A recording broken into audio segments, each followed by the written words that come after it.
Welcome to In the Lead, episode 45. I'm Sean Dominski, and I'm here with Tyler Zai. And today we're talking about lead attraction and what makes it different from lead capture. Yeah. But first, I want to talk about our sponsor, Audible.com. If you're like most agents, you're spending most of your time driving from meeting to appointment and back again, and sitting down to read a book to expand your knowledge doesn't always get the priority it deserves. Thankfully, there's Audible.com. If you head over to easyagentpro.com/audible, you can try it out with a free audiobook.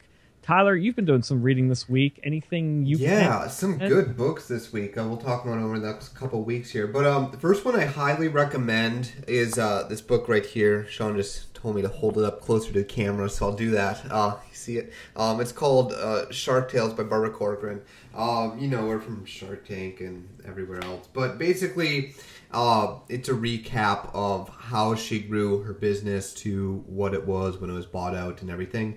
And there are just great takeaways in there. Like everyone, the thing that we try to do at Easy Agent Pro is give you actionable hacks, right? Like here's an SEO hack you can do to get leads, and here's a business hack you can do to double your salary by doing one of these 4 things, right? We always focus on that, but what gets lost in translation there is really the story of growth, which is just grinding it out year after year.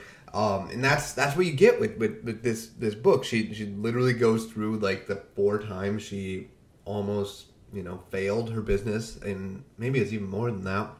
And she shows you exactly what it takes to keep on going, keep on going, keep on going. And those hacks we talk about at Easy Agent Pro are just ways to get beyond that. But it's just great to, someone you literally see on TV to like get her opinion on like how she almost failed like time after time, because then it just gives you so much more realism when it comes to like what you need to do to be successful in real estate. And one of the cool things we actually took out of it is like she was doing blogging, content marketing, social media back before all that stuff even started. Like she was publishing a Corcoran report so that people would learn about her, and the New York Times would write about her, right? That's the exact thing that we're training you to do with your blog now, except it's easier because you don't need to like get the New York Times to write about you. You can literally write about yourself. So it's a cool little book where you can look and see how all this stuff really isn't new marketing, and how you have to persevere to really have success in real estate.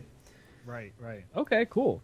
Yeah, and so that was Shark Tales by Barbara Corcoran. And you guys, you can check it out at easyagentpro.com/audible and get your free audiobook download. So, cool. All right, so let's get into it a little bit. I wanted to talk about the difference between lead capture versus lead attraction. So, and we've talked, usually we use these terms interchangeably. Mm-hmm.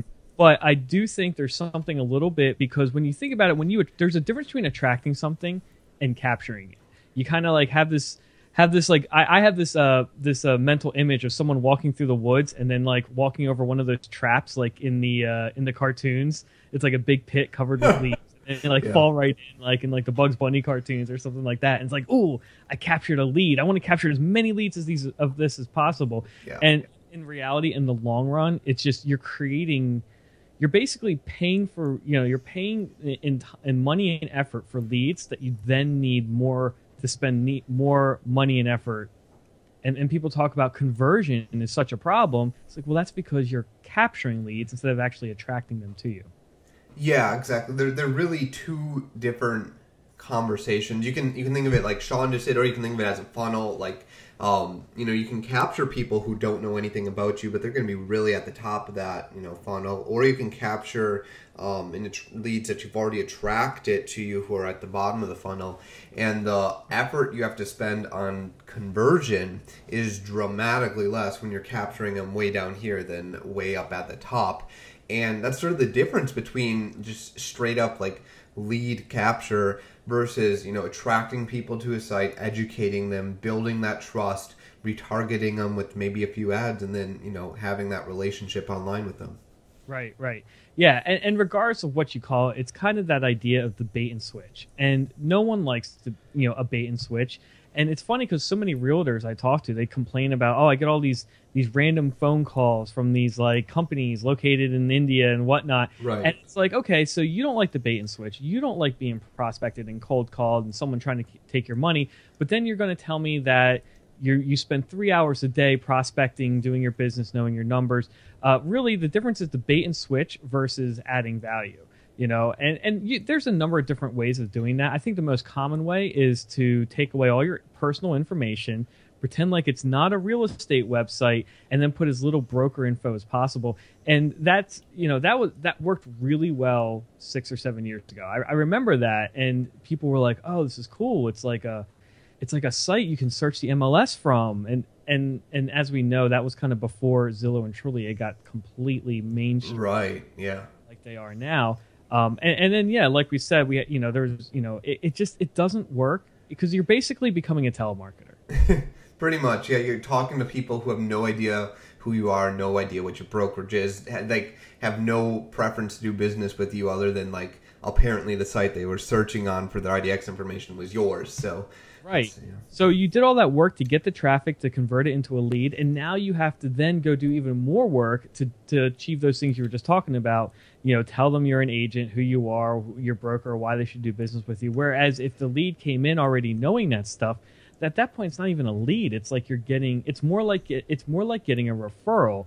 And obviously, I think most agents would trade a pile of leads for a handful of referrals all day long, especially if they weren't paying for those referrals. Yeah, exactly.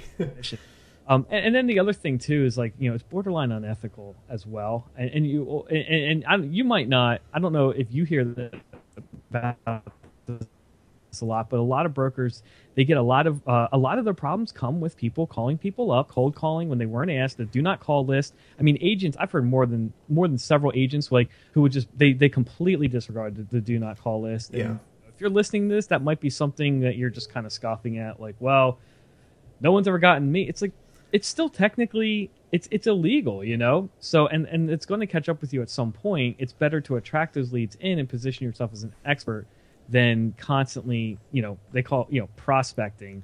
Like, I don't know about you, but my image of a prospector isn't someone who's making a ton of money. Right, it's someone who's hitting rocks and not finding anything. That's the image of a prospector. I don't know why why agents would aspire to be prospectors.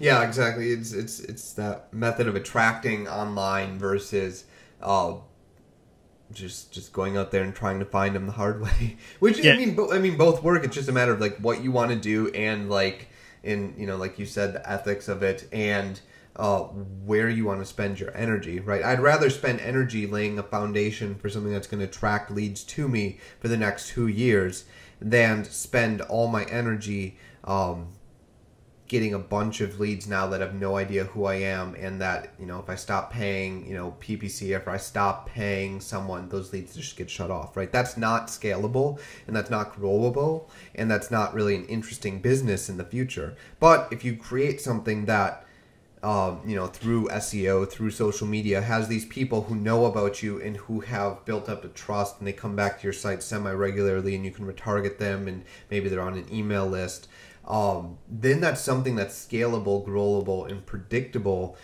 in terms of like future income. And it sort of gives you this printing press to keep generating your listings every year, every quarter, every month. That really helps you attract leads to you and grow that attraction value over time. Yeah, exactly. So I summed it up with like kind of 3 steps in kind of what's the building blocks to attracting leads online instead of just capturing in the bait and switch. Basically give value. You do that through your content, through your through your calls to action, your offers. Build trust and credibility. And we've talked about this before. The credibility is going to come through the design of your site. Something that looks professional, looks well done, doesn't look like something that was hacked together or that's been sitting on the shelf for 10 years.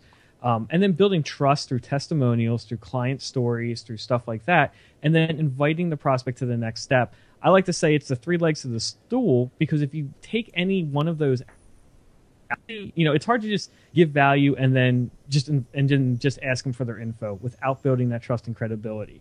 If you're not asking them for their info, you're not going to get any leads. So it's really those 3 legs of the stool that kind of keeps that lead attraction process up and running and spinning for you. Yeah, exactly. It's all about value at the end of the day. And it's kind of, to a certain extent, it can get frustrating if you don't know how to do it. That's why we write so many blogs about it, because you're like, oh gosh, I got to give value, but like, end of the day, I need commission, right? And yes, that's a real thing, right? You need to figure out how to get through this month and next month. But if you never take that next step and start thinking about 2 or 3 years down the line, how you're going to, even 1 year down the line, do something today that'll get you on the first page of Google, so that next year when the spring fever comes and everyone in XYZ neighborhoods looking to sell, or ABC neighborhoods looking to sell, they're finding your landing page and they're finding you. If you're never building that foundation, you're always going to be chasing that next step, right? You're always going to be chasing that next commission check. You're never going to have built that value that then feeds back on you and falls back on you in the future, right? So it's just it's a mental shift, right? Like what you have that it's going to get you, this month's commission check and next month's commission check isn't going to ever change unless you take a concrete action that starts attracting leads in the future. And that's long-term thinking, long-term goals, like SEO, like social media, like building up that list of retargeting people on Facebook that you can run ads to and print commission checks, right? But that sounds great, and that sounds really really sexy and attractive. But until you've spent that initial 1, 2, 3, 4, 5, 6 months grueling it out online, doing these simple but very mundane and repeatable actions, you're never going to have built that base to then attract people back to you later on. Right, yeah. I mean, it's like expecting a harvest without planting any seeds. Right, yeah. That's basically, great example. You're from Wisconsin. You understand. Yeah, exactly. So, all right, guys. Well, I hope that helps. If you have any comments on the show or any questions for upcoming shows, please enter them in the comments below. So, for this week, I'm Sean Dominski. That's where you say I'm Tyler Zai. And I'm Tyler Zai. All right, guys. Have a great week.